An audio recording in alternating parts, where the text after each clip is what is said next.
10 équipes africaines. Un seul rêve. Et cette fois, l'Afrique va faire trembler le monde. La Coupe du Monde 2026, c'est une révolution. Pour la première fois de l'histoire, 10 nations africaines sont là. 10 jamais vues. Et parmi elles, il y en a 5 qui peuvent vraiment changer l'histoire du football mondial. Dans cette vidéo, on te classe les 5 nations africaines les plus dangereuses de ce mondial avec les faits, les chiffres et les vraies raisons d'y croire. Reste jusqu'au bout parce que le numéro 1 va te surprendre. 5. Algérien-Algérie, le retour du lion blessé. 12 ans. 12 ans sans Coupe du Monde. L'Algérie a vécu 2 qualifications manquées comme des deuils nationaux. Mais là, les Fennecs sont de retour.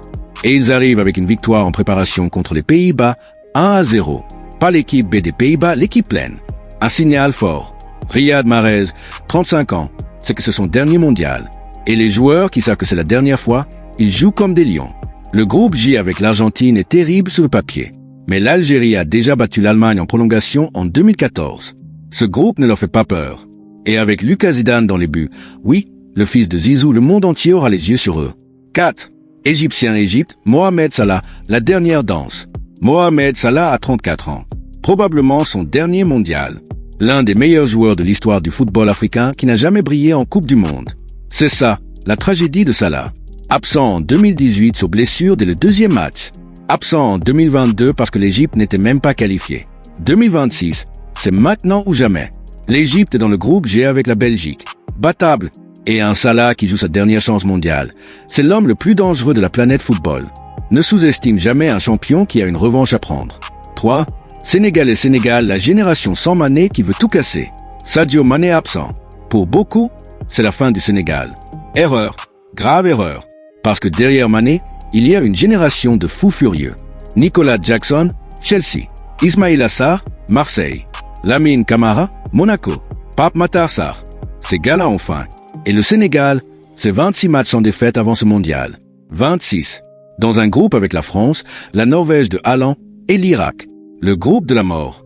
Mais le Sénégal n'a jamais eu peur des gros. En 2002, ils avaient battu la France championne du monde. L'histoire peut se répéter. Le président du Sénégal lui-même sera dans les tribunes le 16 juin pour ce France-Sénégal. Ça te donne une idée de ce que ce match représente pour tout un peuple. 2. Côte d'Ivoire, le outsider qui fait peur à tout le monde. Classé 34e mondial. Dans le groupe avec l'Allemagne. Sur le papier, tu peux penser éliminé d'avance. Mauvaise analyse. La Côte d'Ivoire championne d'Afrique, entraînée par Emers Faé, l'une des révélations tactiques du continent. Ce groupe a une capacité folle à faire des résultats contre des équipes supérieures. Et contre l'Allemagne qui, rappelle-toi, s'est fait sortir au premier tour en 2018 et en 2022. 2 fois, la Mannschaft, c'est un géant fragile. Et une Côte d'Ivoire en feu, avec des joueurs formés dans les meilleures académies africaines. C'est exactement le type d'adversaire qui fait tomber les grands. Et on arrive au numéro 1. Le Maroc, 8e nation mondiale. Champion d'Afrique en titre. 8 victoires en 8 matchs de qualification, 22 buts marqués, 2 encaissés. Et en 2022 au Qatar, ils sont allés en demi-finale. Première équipe africaine de l'histoire à franchir ce palier. Le sélectionneur adverse, Carlo Ancelotti, entraîneur du Brésil, l'un des meilleurs de la planète, a dit textuellement que le Maroc était l'adversaire le plus dangereux de sa poule. Un entraîneur de ce niveau, ça ne dit pas ça par politesse. Achraf Hakimi, champion de la Ligue des Champions avec le PSG. Brahim Diaz, Real Madrid. Yassine Bounou, Naïef Aguer. C'est une armée, pas une équipe. Et cette fois, avec un groupe, ce qui comprend Haïti et l'Écosse en plus du Brésil, les Lions de l'Atlas sont positionnés pour aller très, très loin. Le premier quart africain en finale d'une Coupe du Monde, ça peut arriver en 2026. Et ça peut s'appeler le Maroc. Voilà les 5 nations qui vont faire parler d'elles. Maintenant, toi, dis-moi en commentaire, quelle équipe africaine va le plus loin selon toi? Est-ce que l'Afrique peut enfin sortir une nation en finale? Je veux lire ta réponse en bas.